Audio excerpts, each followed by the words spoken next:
하나님 아버지, 이 코로나 바이러스로 인하여 세상에 호소하는 가운데도 예배하게 하시니 감사합니다. 오늘도 말씀을 통해서 은혜 받게 하시고 주님의 능력을 덧입는 시간 되게 해 주시옵소서. 또 이 자리에 모인 우리 성도들, 또 이제 집에서 방송을 예배하는 우리 모든 성도들, 우리 주님께서 함께 해주시고 우리 주님의 은혜 속에 성령으로 충만해지며 그 영들이 새로워지고 우리 하나님의 은혜로 충만해지는 그런 은혜의 시간 되게 도와주시옵소서. 예수님 이름으로 기도합나이다. 아멘. 할렐루야. 오늘 예배 참여자 여러분들에게 또 중계로 예배하는 분들에게 우리 주님의 놀라운 은혜가 함께하는 그런 시간 되기를 축원합니다. 이 코로나 바이러스 때문에 우리 나라가 지금 마비될 지경이 됐는데 예배도 지장을 받습니다. 그래서 우리 교회도 어제 급하게 통지를 했는데 유튜브로 중계 예배가 됩니다. 근데 실시간을 눌러야 된다네요. 그걸 다 아실지는 모르겠는데 한 번 했던 그 주소가 그대로 되지 않고 다른 그런 주소로 바뀌어진다 그런 얘기를 하는데 좀 알려주셔서 잘 예배드릴 수 있도록 해주시기 바랍니다. 오늘 다 손도 씻고 들어오셨죠? 그러니까 조심하면 됩니다. 지금 그 노원구에는 지난주에도 한 명도 확진자가 늘지는 않았습니다. 4명 있는 그 외에는 없었고, 물론 이제 지방에서 대구에서 자꾸 생겨나는데 경기도에서는 예배드리지 말라고 자꾸 오더라고요. 그거는 염려해서 하는 것까지는 이해가 되는데, 그렇게 되면 직장도 가지 말라고 그래야 돼요. 하루 종일 직장에 있는데 우리는 1시간 반 예배 드리는 거고, 근데 이제 교회나 신천지에서 물론 퍼진 건 있지만 직장에서 퍼진 사람들이 훨씬 많습니다. 그러니까 이건 타당한 건 아니고요. 교회에 대한 일종의 핍박이라고도 볼 수 있어요. 나라가 예배에 대해서 자꾸 이렇게 타치하기 시작을 하면, 제가 문자에도 보내드린 것처럼 앞으로도 자기들이 생각할 때 타당하다 그러면 얼마든지 할 수가 있는데, 이건 이제 공산국가에서는 하는 그런 일입니다. 그리고 아직은 관리가 가능하다고 보기 때문에 하는 거예요. 비상시국이면은 예배 못 드리죠. 그런데 지금은 관리가 가능하다고 보는 것이고, 또 여러분들도 최대한 다 협력해 주시길 바라고요. 그래서 답답한 분은 어쩔 수 없지만 마스크 쓰고 이제 예배 드리는 겁니다. 혹시라도 내 침이 다른 데 튀면 안 되니까. 그리고 우리가 이 바이러스는 모르잖아요. 지금 이 코로나 바이러스가 문제가 건강하게 다니던 사람한테도 이게 그 바이러스가 있을 수가 있으니까 이제 그게 좀 문제가 되는 건데, 나라에서도 총력을 기울이고 있고, 또 우리 예배하는 교회 제가 문자에도 보냈지만 사회적인 여러 가지 책임 때문에 그냥 안 모이는 교회 그거 우리가 뭐라고 그러면 안 됩니다. 또 모이는 교회 또 뭐라고 그러면 안 돼요.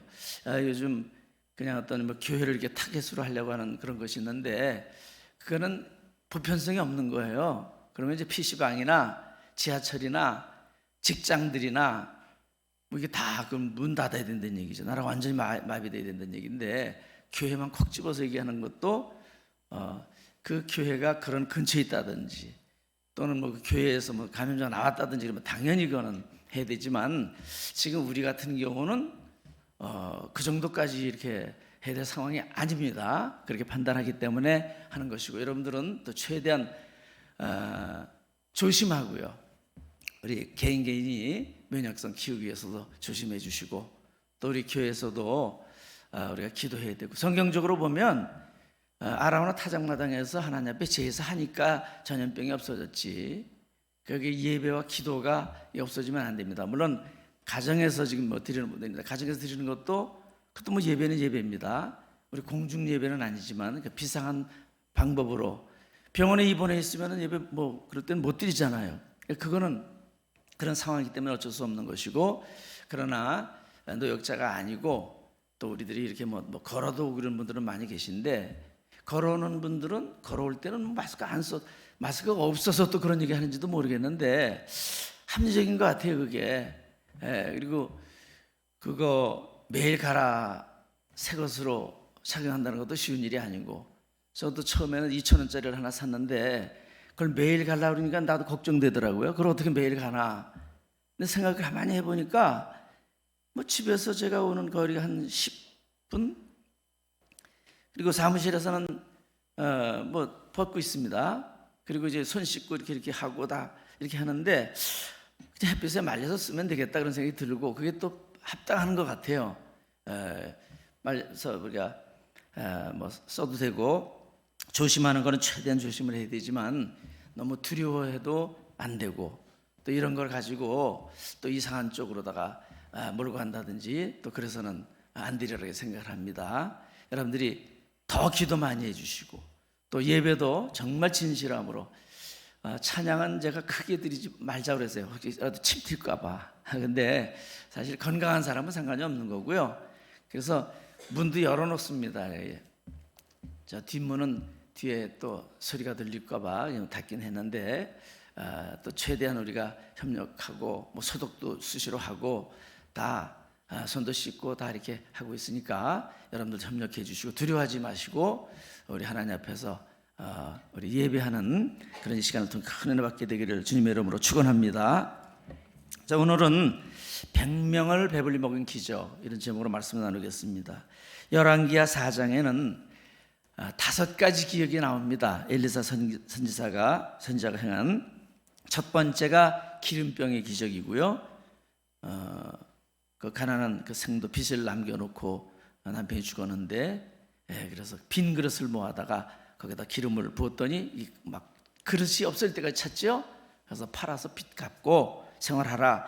그게 첫 번째 기적이고, 두 번째는 수넴 여인, 아주 세밀한 그런 그 배려를 하고 섬겼던, 엘리사를 섬겼던 그런 수넴 여인이 그 아들을 낳게 되죠. 기적입니다, 그게.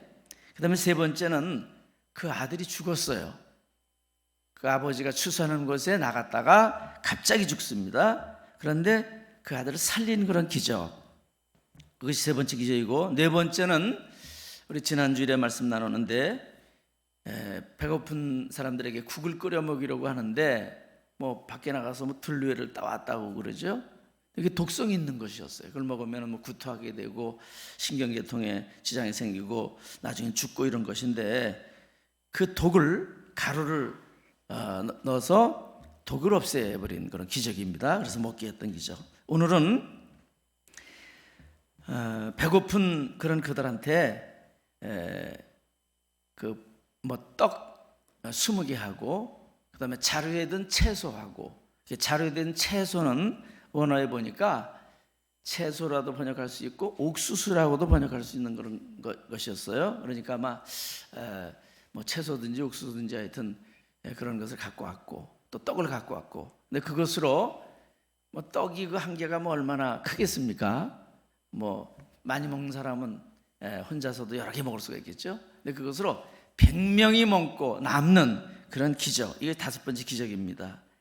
이것은 보니까 신약 시대에 오병이어의 그 기적, 베세다 광야에서 예수님께서 보리떡 5개 하고 물고기 2마리를 가지고 여자와 아이 외에 5,000명을 먹이고 12바구니 남겼던 그 기적하고 좀 비슷한 그런 내용이 되겠습니다. 오늘 이 기적은 바알 살리사라고 하는 곳에서 한 사람이 오면서부터 시작이 됩니다. 우리 봉독해 준 말씀 42절 같이 한 목소리로 함께 읽도록 하겠습니다. 한 사람이 바알 살리사에서부터 와서 처음 만든 떡, 곧 보리떡 20개와 또 자루에 담은 채소를 하나님의 사람에게 드린지라. 그가 이르되 무리에게 주어 먹게 하라. 자, 바알 살리사라고 하는 것이 어딘지 모릅니다. 한 사람이 왔습니다. 이름도 나와 있지 않아요. 그가 와서 처음 만든 떡, 보리떡 20개, 그리고 자루에 담은 채소, 이걸 갖고 왔습니다. 그것을 엘리사 선지자에게 주었는데 엘리사가 그것을 이제 무리에게 주어서 먹게 하라고 얘기를 합니다. 누군지는 모르지만 이름 없는 그런 사람, 뭐 성경에 이름 없는 사람 많이 있습니다. 사렙다 과부도 이름이 없고요, 나와 있지 않고, 수넴 여인도 이름은 나와 있지 않습니다. 오늘 이 사람도 참 귀한 믿음의 사람인 것은 틀림없는데 이름은 나와 있지 않습니다. 바알살리 살아가는 곳에서부터 온 그런 사람. 왜 그 사람이 믿음의 사람이라고 보느냐? 이 사람은 지금 첫 열매를 가지고 온 겁니다. 첫 열매. 성경에 보면 하나님 율법에 첫 태생, 첫 열매, 첫 곡식, 이것은 하나님께 바치라고 되어 있어요. 율법인데 지금 이 당시는 우상을 숭배하는 그런 시대입니다. 보편화된 그런 시대입니다. 그리고 성전이 남왕국 그 유다 예루살렘에 그 성전이 있는데 북왕국에는 베델과 단에 금송아지 섬기는 그런 그 단만 있었어요. 그러니까 그런 곳에 갈 수는 없었고 그것을 가지고 엘리사에게 온 거죠. 원래는 성전에 가지고 가서 제사장에게 드리고 제사장이 먹게 돼 있습니다. 그 첫 열매를 물론 하나님께 드리는 거지만, 근데 지금은 그런 상황이 아니니까 이제 갖고 온 것이죠.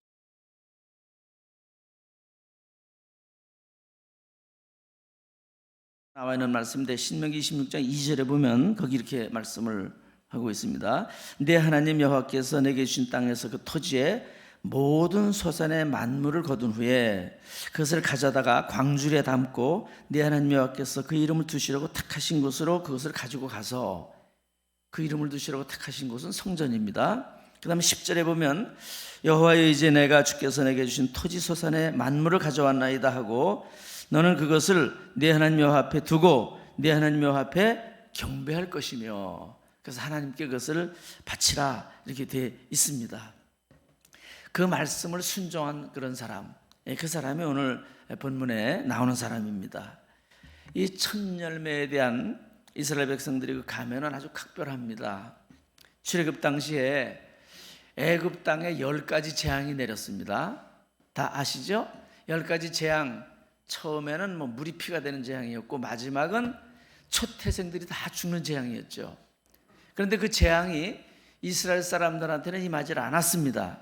그 이유는 하나님께서 이스라엘 사람들한테 그 양을 잡아서 피를 문설주, 문인방에 바르라고, 그리고 그 안에 있으라고 그랬습니다. 그 안에만 있으면 그 죽음의 사자가 넘어간다.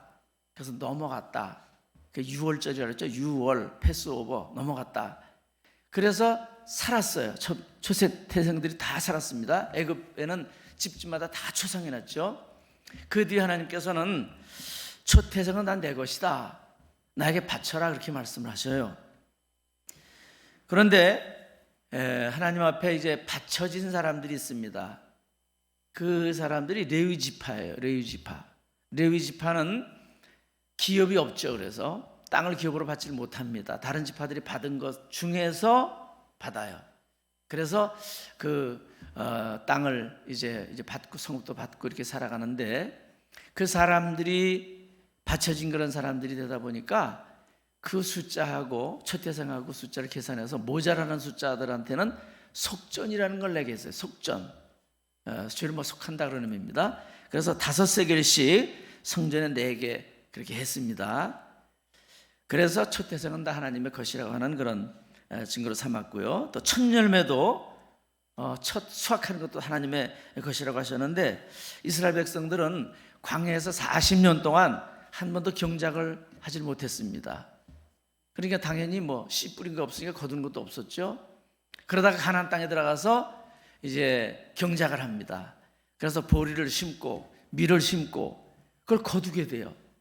그 감격이 얼마나 컸겠습니까? 처음에 그 밀과 보리를 거두게 될 때.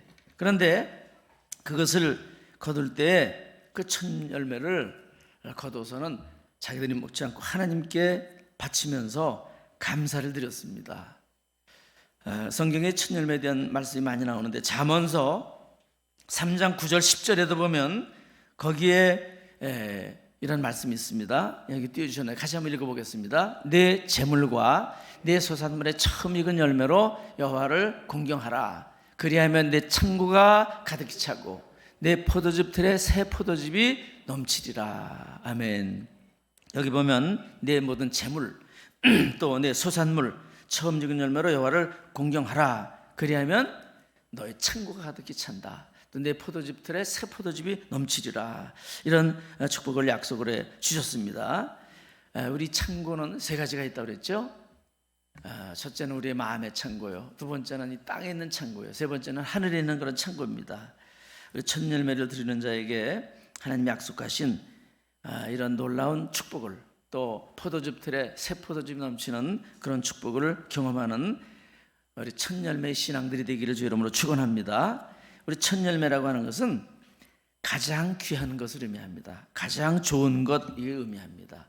그래서 가장 좋은 것, 가장 귀한 것을 하나님께 드린다고 하는 것은 하나님 제일주의의 신앙, 모든 것은 다 하나님이 주셨기 때문에 그 가장 귀한 것, 가장 좋은 것을 하나님께 드리면서 감사하는 그런 신앙입니다.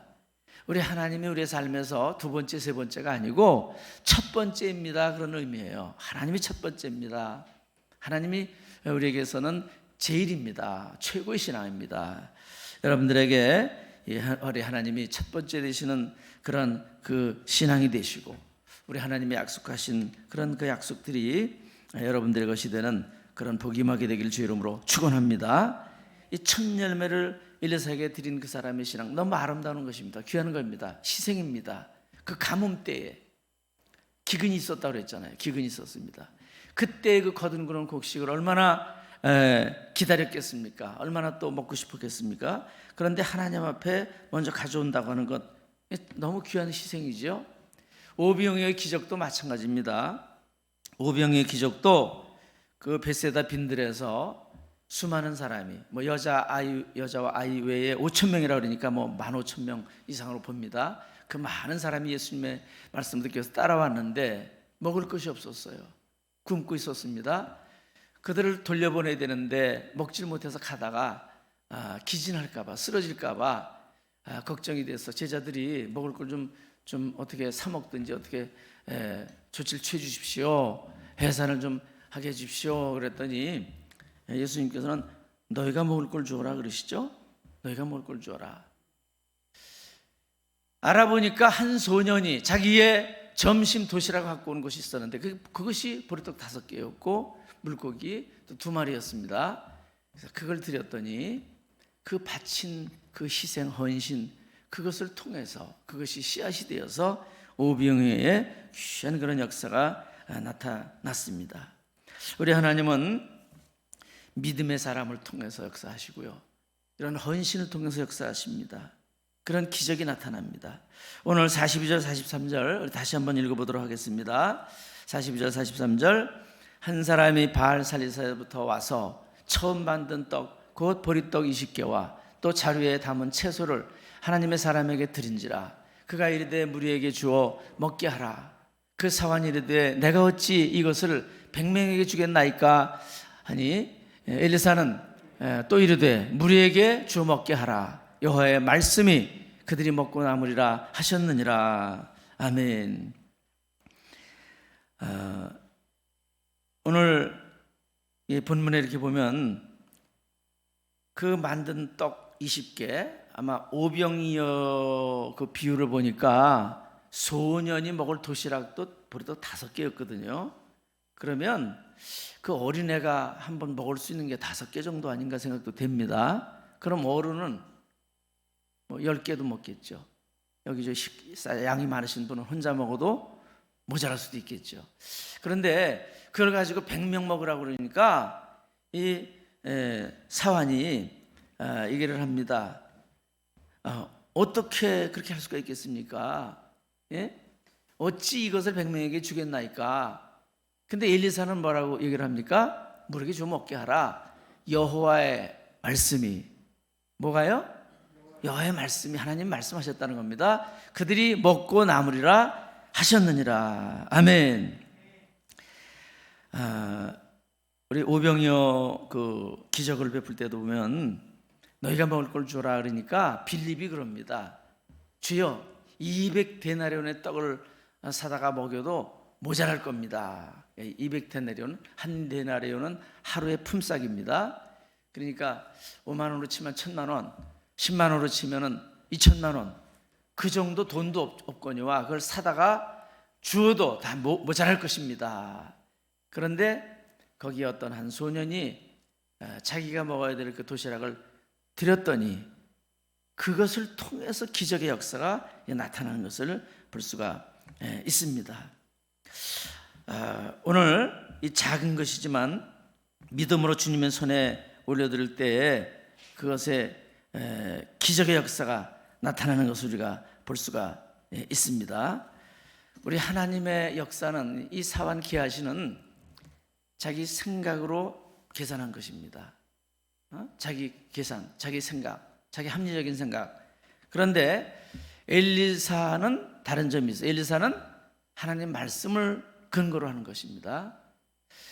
이 사완 게하시가 갖고 있었던 그런 것은 그건 일반적인 수준의 믿음밖에 안 돼요. 상식선에서 또 우리가 합리적으로 자기 이성적으로 생각해내는 그런 수준입니다. 그런데 엘리사는 그거에 기초하지 않고 하나님 말씀을 의존했던 거죠. 우리가 오늘 이 말씀을 잘 붙잡아야 되리라 그렇게 생각을 합니다. 작은 것이지만 믿음으로 바쳤던 그 희생도 중요한 것이고 또 믿음이 중요합니다. 그래서 그 바치고 믿음으로 바치고 헌신하는 그런 손길, 또 엘리사도 믿음으로 그런 속에서 기적이 나타나는 것이지, 우리가 어떤 상식선에서 합리적인 생각으로 내 이성으로 생각하는 그곳에서는 이런 기적이 일어날 수가 없어요. 일어나지를 않습니다. 그런데 오늘 본문에 보니까 믿음으로 했더니 이 작은 것이지만 그것을 통해서 큰 역사가 일어나는 것을 볼 수가 있습니다. 우리 하나님은 지금도 믿음의 사람들을 통해서 일하십니다. 우리는 믿음의 사람이 되어야 될 줄로 믿습니다. 제임스 패커 목사님이라는 분이 이런 얘기를 했어요. 믿음의 사람들에게 나타나는 특징, 믿음의 사람, 하나님을 아는 사람이다 그러면서 이 믿음의 사람은 엄청난 에너지를 가진다 그랬어요. 엄청난 에너지를. 그 믿음의 사람들한테 그것이 있다는 겁니다. 두 번째, 하나님을 아는 사람은 위대한 생각을 하기 시작한다. 믿음의 사람은 위대한 생각을 한다는 거죠. 자기를 뛰어넘는 그런 생각을 할 수가 있다. 또 세 번째, 하나님을 아는 사람들은 담대함이 생긴다 그랬어요. 담대함. 다윗이 골리앗 앞에서 담대했던 것처럼 그런 믿음의 사람들 담대함을 가질 수 있다. 또 하나님을 아는 사람들에게는 커다란 만족이 있다. 영원한 평강이 있다 그랬습니다. 하늘로부터 오는 것입니다. 여러분들 믿음의 사람이 되셔서 이런 영적인 에너지로 충만해지시길 바랍니다. 또 위대한 생각을 하는 그런 사람들 되시길 바라고, 담대함을 갖고 사시길 바라고, 우리 하나님이 주시는 그런 평안, 영원한 그런 만족 누리면서 살아가는 성도 되시기를 주님의 이름으로 축원합니다. 자, 오늘 43절 44절 한번 다시 한번 읽어보도록 하겠습니다. 43절 44절, 그 사환이 이르되 내가 어찌 이것을 100명에게 주겠나이까 하나 엘리사는 또 이르되 무리에게 주어 먹게 하라. 여호와의 말씀이 그들이 먹고 남으리라 하셨느니라. 그가 그들 앞에 주었더니 여호와께서 말씀하신 대로 먹고 남았더라. 할렐루야. 자, 오늘 여기도 분명히 나와 있습니다. 상식적인 믿음과 말씀에 근거하는 믿음은 다른 것이라는 걸 우리가 알 수가 있죠. 오늘 사환과 엘리사의 차이가 있습니다. 사환은 자기 생각, 자기 판단을 얘기한 것이고 엘리사는 하나님 말씀을 받았기 때문에 그 말씀을 믿고 선포하는 것이고, 그 차이가 있습니다.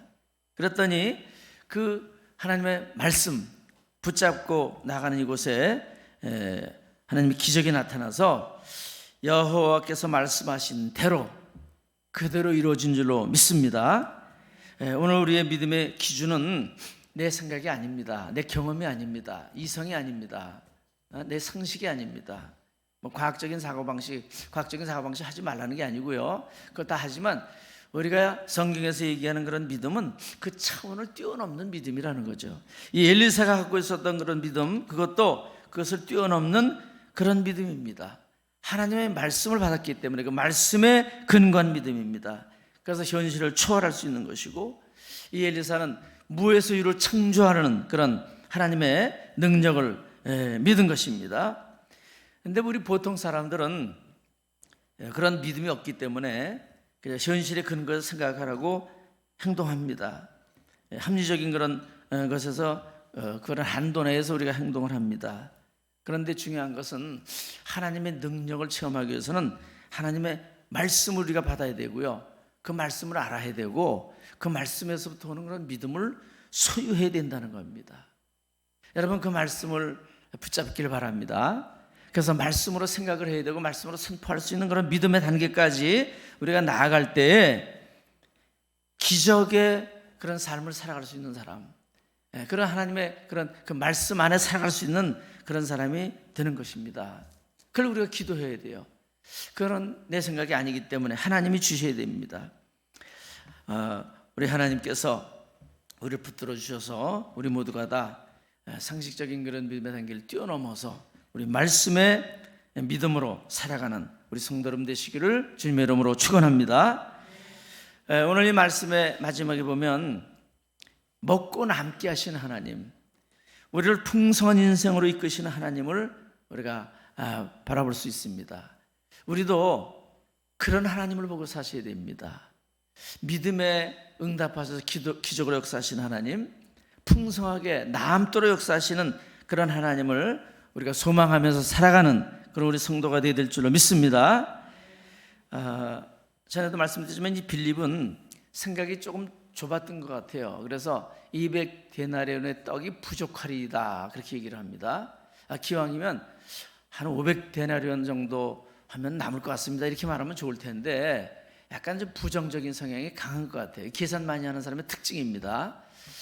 우리가 그냥 계산을 해도 좀 넉넉하게 계산을 하게 되길 바랍니다. 그런데 그것보다 더 중요한 것은 믿음이죠. 믿음. 우리 하나님 앞에 손에 올려드릴 수 있는 것, 나의 작은 것이지만 주님 손에 올려드릴 때 거기서 큰 역사가 나타나야 될 걸 믿습니다. 우리의 형편도 주님께 올려드리고 기도해야 되고요, 우리의 코로나 이 바이러스도 마찬가지 주님께 올려드리고 우리 기도하고 믿음으로 나가면 하나님이 일하시고 하나님이 역사하시는데 우리의 생각보다 뛰어나게 또 풍성하게 역사해 주실 줄로 믿습니다. 우리 하나님은 무에서 유를 창조하시는 분입니다. 우리 하나님은 우주 만물의 주인이 되십니다. 모든 걸 다 소유하고 계신 분입니다. 그분이, 우리 풍성하신 하나님이 우리 아버지가 되셔요. 여러분들의 아버지가 되시는 것을 믿으시길 바랍니다. 근데 예수 믿는다고 당장에 우리들이 재벌이 되거나 돈이 많아지거나 꼭 그러는 건 아닙니다. 그러나 우리는 그분이 우리 하나님이시기 때문에 궁극적으로는 그 풍성함을 누리는 자가 되어야 되고, 또 그 상속자이기 때문에 천국에서 그것을 다 누릴 수 있는 사람이기 때문에 그런 소망 가운데 살아가야 됩니다. 하나님께서 우리 아버지가 되실 때 그 아버지를 믿는 그런 사람은 마음이 부여해지게 되어 있습니다. 당장에 우리 손에 가진 것이 없다고 할지라도 마음이 넉넉해질 수가 있습니다. 여러분들의 마음이 이렇게 풍성해지기를 축원합니다.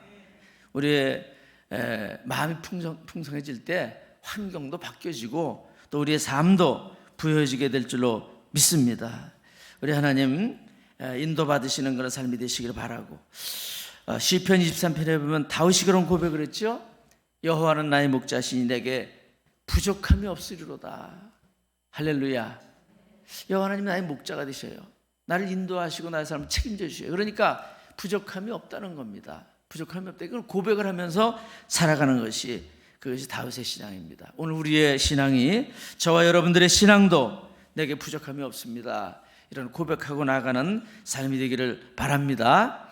제가 23편 끝절까지 읽어드리겠습니다. 여호와는 나의 목자시니 내게 부족함이 없으리로다. 그가 나를 푸른 풀밭에 누이시며 쉴 만한 물가로 인도하시는도다. 내 영혼을 소생시키시고 자기 이름을 위하여 의의 길로 인도하시는도다. 내가 사망의 음침한 골짜기로 다닐지라도 해를 두려워하지 않을 것은 주께서 나와 함께 하심이라. 주의 지팡이와 막대기가 나를 안위하시나이다. 주께서 내 원수의 목전에서 내게 상을 차려주시고 기름을 내 머리에 부으셨으니 내 잔이 넘치나이다. 내 평생에 선하심과 인자하심이 반드시 나를 따르리니 내가 여호와의 집에 영원히 살리로다. 아멘. 여호와는 나의 목자시니 내게 부족함이 없으리로다. 또 내가 사망의 음침한 골짜기를 다닌다고 할지라도 해를 두려워하지 않는다. 그것은 우리 주님께서 함께 하시기 때문에 지팡이와 막대기로 나를 안위하시기 때문에, 또 기름을 내 머리에 부으신 우리 주님, 내 잔이 넘치나이다. 여러분들의 인생의 잔이 넘치게 되기를 바랍니다. 우리 평생에 선하심과 인자하심이 반드시 우리를 따를 것이라고 하는 그런 믿음을 갖고 나가시기를 바라고, 항상 여호와의 집에 영원히 거하는 그런 삶, 주님 품 안에 거하는 삶, 우리가 죽어서도 천국에 가는 그런 삶, 살아서도 주님에 거하는 우리 성도 여러분 되시길 바랍니다. 오늘도 이 말씀 붙잡으시길 바랍니다. 우리의 상식 붙잡지 마시고 말씀 붙잡으시길 바라고, 믿음으로 사는 사람이 되길 바랍니다. 그리고 내 것, 적은 것이지만 그거 가지고 내가 뭘 하려고 하지 말고 하나님께, 하나님 손에 올려드리길 바랍니다. 헌신의 사람, 우리 주님이 일하시도록 우리가 기도하면서 주님께 맡길 때 주님이 역사해 주실 줄로 믿습니다. 그래서 풍성함을 경험하시고, 여호와는 내게 목자시니 내게 부족함이 없습니다, 고백하는 우리 성도 여러분 되시기를 주님의 이름으로 축원합니다. 우리 계속 이제 부흥 찬양 부르시는데, 오늘도 부흥 찬양 가사를 생각하면서 기도하는 마음으로 우리 부르시고 함께 기도하겠습니다. 오늘도 말씀을 붙잡고 기도하시고, 또 우리 땅에 이 바이러스가 속히 사라지도록 우리가 회개하면서, 또 회개형을 주셔서 대통령으로부터 우리 모든 지도자들이, 국민들이 회개하도록, 우리 교회들이 살아나도록 우리 같이 기도하겠습니다. 이 땅의 황무함을 보소서.